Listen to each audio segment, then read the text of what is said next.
Nintendo Switch 3.0 or higher, iOS 16.3 or higher, or Android 9.0 or higher. Now it comes to the controller, the USB-C charging cable, or if you want to wire it directly, a 2.4 GHz receiver, the instruction manual, and then the charging dock. Also underneath here, you can store the receiver in here if you wanted to. Now one of the many things that makes this competition grade, firstly is the thumbsticks. These aren't standard thumbsticks, they're not Hall effect thumbsticks. These are actually TMR thumbsticks, making it the most advanced to date. So basically, they're 10 times better than Hall effect thumbsticks, both in sensitivity and response time. These will start at 1000 Hz polling rate. The buttons, I don't know if you can hear this, but they're actually micro switches. The D-pad, also micro switches. That'll give you the fastest response time. The triggers, Hall effect. Once you put on the trigger stops, micro switches. So very much like a gaming keyboard, like a mechanical gaming keyboard, you'll get the fastest response time with these buttons. On top of everything else, this looks really cool. It has a good feel to it. All the buttons are exactly where you want them to be. You can change the coloring effect. You hold M, R3.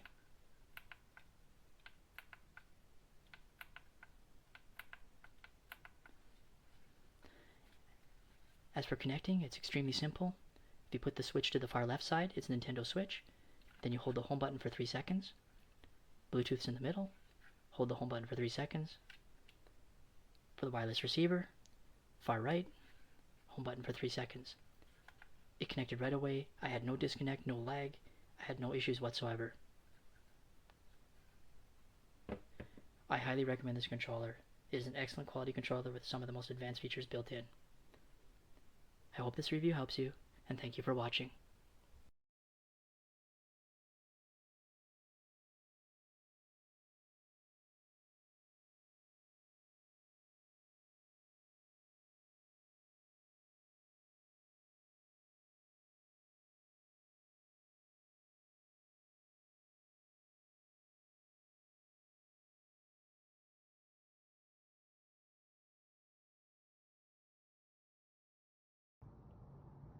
Alright, so I've been using the EasySMX controller, the D10 controller, I guess is what it is, for a little bit on my computer. So I like having the controller, but I generally play on my computer. So having something that is this versatile was really quite handy. The ability to switch modes on the back here, I can switch between the Bluetooth, the control stick, and just with the flip of the button. You can also make changes to the sensitivity of the controllers, which I think is really cool. The LED RGB lighting is a nice addition. Certainly not a need, but it's pretty fun and looks neat. And then the haptic motors in it for feedback work really well. Sometimes it's maybe a little bit much, but it's still pretty fun. And the controller itself has a nice weight to it. I know some of them feel like, cheap plastic, whatever. It is, obviously still a plastic product, but the plastic and the overall weight makes it feel substantial. It sits nicely in the hand, which I think is great. And yeah, just overall been a really nice controller to use. And then with the USB-C charging dock, it's even better. So you can just throw it on the charging dock and away you go. And you can see here it does have a port for the USB dongle. So you can plug the USB dongle into here and then USB-C back to your PC or to your console if it's supported. So yeah, definitely if you're looking for an aftermarket controller that rivals the big name controllers in performance, but gives you more versatility and more features, I definitely think you should check out the EasySMX and specifically the D10. Awesome, thanks.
En la vida hay que tomar buenas decisiones. Aquí va una. Vente ya con fibra, 2 líneas móviles y televisión, con Netflix y Max o Disney Plus, todo por 39 euros. Llama ya al 1444.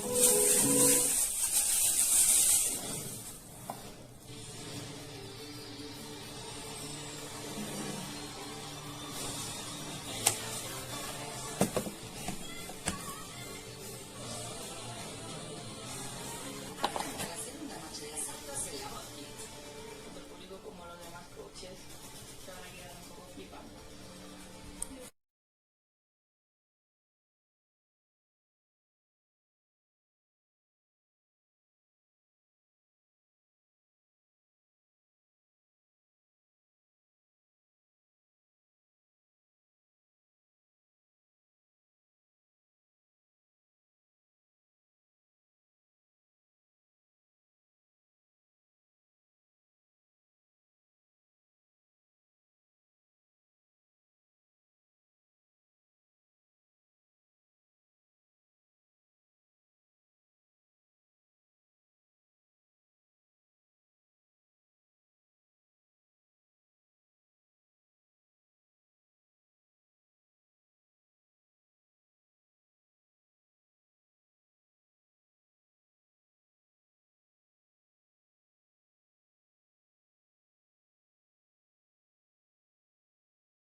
Uy.